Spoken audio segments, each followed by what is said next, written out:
നമസ്കാരം, നിങ്ങൾക്ക് എല്ലാവർക്കും പാർട്ട് ടൈം ട്രേഡറിൻ്റെ ഒരു പുതിയ ഇൻഫർമേറ്റീവ് വീഡിയോയിലേക്ക് ഒരിക്കൽ കൂടി സ്വാഗതം. അപ്പോൾ നമ്മൾ സ്റ്റോക്ക് മാർക്കറ്റിനെ കുറിച്ച് പഠിക്കുന്ന വീഡിയോ സീരീസിലെ 71ാമത്തെ വീഡിയോ ആണ് ഇന്ന് ചെയ്യാൻ പോകുന്നത്. അപ്പോൾ ഈ ആഴ്ച നമ്മൾ ഈ വീഡിയോയിൽ നമ്മൾ നിഫ്റ്റിയുടെ വീക്ക്ലി അനാലിസിസ് ആണ് നമ്മൾ ചെയ്യാൻ പോകുന്നത്. അപ്പോൾ നമ്മൾ monthly view, weekly view, daily view, candle stick chart open ആക്കി നമ്മൾ ടെക്നിക്കൽ അനാലിസിസ് നടത്തി നമ്മൾ മാർക്കറ്റ് ഏതൊരു ഡയറക്ഷനിൽ മുമ്പോട്ട് മൂവ് ചെയ്യാനുള്ള പോസിബിലിറ്റി ഉണ്ടെന്ന് കണ്ടെത്താൻ പോവുകയാണ്. അപ്പം അതിൻ്റെ കൂട്ടത്തിൽ അടുത്ത ആഴ്ച വരുന്ന ന്യൂസസും കൂടെ ക്ലബ് ചെയ്ത് കഴിഞ്ഞാൽ തീർച്ചയായിട്ടും നമുക്ക് കണ്ടെത്താൻ സാധിക്കുന്നതാണ് മാർക്കറ്റ് ഏതൊരു ഡയറക്ഷനിൽ മൂവ് ചെയ്യുന്നത്. അതിനുശേഷം നല്ല സപ്പോർട്ട് റീജിയൻസിൽ നമുക്ക് നല്ല ഇൻവെസ്റ്റ്മെൻറ്റ് ക്വാണ്ടിറ്റീസ് ആഡ് ചെയ്യാൻ സാധിക്കുന്നതാണ്. അതുപോലെ തന്നെ സ്വിംഗ് എൻട്രീസ് ഒക്കെ എടുക്കുകയാണെങ്കിൽ തീർച്ചയായിട്ടും സ്റ്റോപ്പ് ലോസ് ടാർഗറ്റ് മെയിൻറ്റെയിൻ ചെയ്ത് തന്നെ സ്റ്റോക്സിൽ എൻട്രീസ് എടുക്കുക.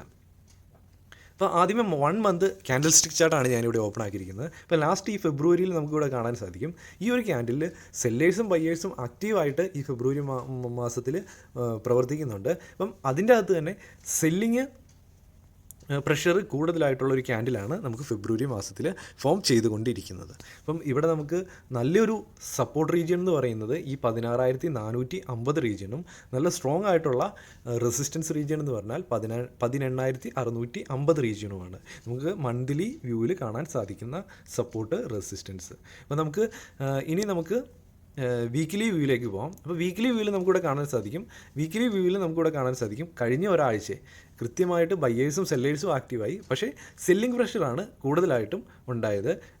അപ്പം നമുക്ക് സെല്ലിംഗ് പ്രഷറാണ് വീക്ക്ലി ക്യാൻഡിലിന് നമുക്ക് കാണാൻ സാധിക്കുന്നത്. ഒരു പക്ഷേ മുമ്പോട്ടും ഈ ഒരു സെല്ലിംഗ് പ്രഷർ കണ്ടിന്യൂസ് ആയിട്ട് തുടർന്നേക്കാം.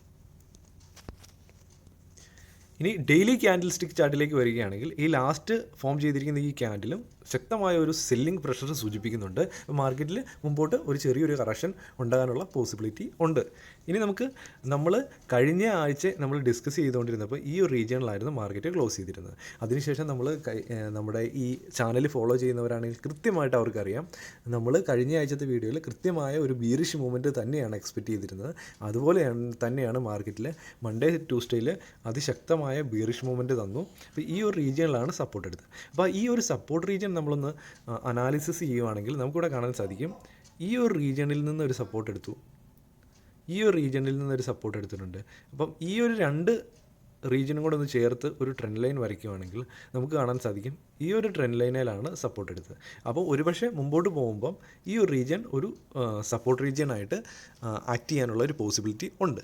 അത് നമുക്ക് മുമ്പോട്ട് ആ ഒരു റീജിയനിൽ സപ്പോർട്ട് എടുക്കുകയാണെങ്കിൽ തീർച്ചയായിട്ടും നമുക്കതൊരു നല്ലൊരു സപ്പോർട്ട് ട്രെൻഡ് ലൈനായിട്ട് നമുക്ക് കൺസിഡർ ചെയ്യാൻ സാധിക്കുന്നതാണ്. ഈ ഒരു നമ്മൾ ഇവിടെ കാണാൻ സാധിക്കും ഈ ഒരു ചാനലിൽ ഇങ്ങനെ മൂവ് ചെയ്യുന്നതായിട്ട് നമുക്ക് കാണാൻ സാധിക്കും. അപ്പം ഒരുപക്ഷെ ഈ ഒരു നമുക്ക് മന്ത്ലി വ്യൂവിലും വീക്ക്ലി വ്യൂവിലും ഡെയിലി ക്യാൻഡിൽ സ്റ്റിക്ക് ചാർട്ടിലും നമുക്ക് കാണാൻ സാധിക്കുന്നത് ഒരു ബീറിഷ് സെൻറ്റിമെൻറ്റ്സ് തന്നെയാണ് മാർക്കറ്റിൽ. അതുകൊണ്ട് തന്നെ നമുക്ക് ഒരുപക്ഷെ അടുത്ത ദിവസങ്ങളിൽ ഒരു ബീറിഷ് സെൻറ്റിമെൻറ്റ് ഉണ്ടായി കഴിഞ്ഞ് കഴിഞ്ഞാൽ ഈ ഒരു റീജിയണിൽ ഈ ഒരു അപ് ട്രെൻഡ് സപ്പോർട്ടിൽ ഒരുപക്ഷെ ഒരു സപ്പോർട്ട് എടുക്കാം. അതല്ലെങ്കിൽ അത് ബ്രേക്ക് ചെയ്ത് താഴോട്ട് പോന്നു കഴിഞ്ഞാൽ 16,840 ഈ ഒരു സപ്പോർട്ട് റീജിയണിൽ ഒരു സപ്പോർട്ട് എടുക്കാനുള്ള ഒരു പോസിബിലിറ്റി ഉണ്ട്. ആ ഒരു സപ്പോർട്ട് റീജിയനും കൂടെ ബ്രേക്ക് ചെയ്ത് കഴിഞ്ഞാൽ പിന്നെ നമുക്ക് സ്ട്രോങ് ആയിട്ടുള്ളൊരു സപ്പോർട്ട് എന്ന് പറയുന്നത് 16,450 റീജിയനാണ് നമുക്ക് സ്ട്രോങ് ആയിട്ടുള്ള ഒരു സപ്പോർട്ട്. അപ്പം അതല്ല മാർക്കറ്റിൽ മുകളിലേക്ക് ഒരു അപ്സൈഡ് മൊമെൻറ്റം ആണ് ലഭിക്കുന്നതെങ്കിൽ തീർച്ചയായിട്ടും ഒരുപക്ഷെ ഈ ഒരു റീജിയനിൽ വന്ന് മുകളിലേക്ക് പോവുകയാണെങ്കിൽ അല്ലെങ്കിൽ ഇവിടെ നിന്ന് ഒരു അപ്സൈഡ് മൊമെൻറ്റം തരികയാണെങ്കിൽ ഏതൊരു കണ്ടീഷനിലും അപ്സൈഡ് മൊമെൻറ്റം വരുമ്പം ഈ ഒരു റീജിയൻ നല്ല സ്ട്രോങ് ആയിട്ടൊരു റെസിസ്റ്റൻസ് ആയിട്ട് ആക്ട് ചെയ്യും. 17,800 റീജിയൻ. അപ്പം 17,800 റീജിയൻ ബ്രേക്ക് ചെയ്ത് നമുക്ക് നല്ല ക്ലോസിങ് തന്നു കഴിഞ്ഞാൽ, നല്ല ബുള്ളിഷ് ക്യാൻഡിൽസ് ക്ലോസിങ് തന്നു കഴിഞ്ഞാൽ നമുക്ക് പിന്നെ മാർക്കറ്റിൽ ഒരു അപ്സൈഡ് മൊമെൻറ്റം എക്സ്പെക്റ്റ് ചെയ്യാൻ സാധിക്കുന്നതാണ്. ഒരു മാർക്കറ്റിൻ്റെ ഹൈ ഈ ഒരു 18,350 റീജിയൻ ഒരു സ്ട്രോങ് റെസിസ്റ്റൻസ് ആയിട്ട് ആക്ട് ചെയ്യാനുള്ള പോസിബിലിറ്റി ഉണ്ട്. അതുപോലെ തന്നെ മാർക്കറ്റിൻ്റെ ഹൈ ആയ 18,600 റീജിയനും ഒരു സ്ട്രോങ് ആയിട്ടുള്ള റെസിസ്റ്റൻസ് ആയിട്ട് ആക്ട് ചെയ്യാനുള്ള പോസിബിലിറ്റി കൂടുതലുണ്ട്. അപ്പോൾ നമുക്ക് ടോട്ടലി നമ്മുടെ ക്യാൻഡിലിൽ കാണാൻ സാധിക്കുന്ന ഒരു ബീറിഷ് സെൻറ്റിമെൻറ്റ്സ് തന്നെയാണ് നെക്സ്റ്റ് വീക്കിൽ സ്റ്റാർട്ടിങ്ങിൽ. ഒരുപക്ഷെ അതിനുശേഷം മാർക്കറ്റിൽ വീണ്ടും ഒരു റിവേഴ്സൽ ഉണ്ടാകാം. അപ്പം ഞാൻ വിചാരിക്കുന്നു ഈ വീഡിയോസ് നിങ്ങൾക്ക് വളരെ ഉപകാരപ്രദമാകുന്നുണ്ട്. വളരെ ഇമ്പോർട്ടൻ്റ് ആയിട്ടുള്ള വീഡിയോ ആണ്. അപ്പം നിങ്ങൾ തീർച്ചയായിട്ടും ലൈക്ക് ചെയ്യുക, ബാക്കിയുള്ളവരിലേക്കൊന്ന് ഷെയർ ചെയ്യുക. ഒരു പുതിയൊരു വീഡിയോ ആയിട്ട് ഉടൻ കാണുന്നൊരു ഗുഡ് ബൈ ആൻഡ്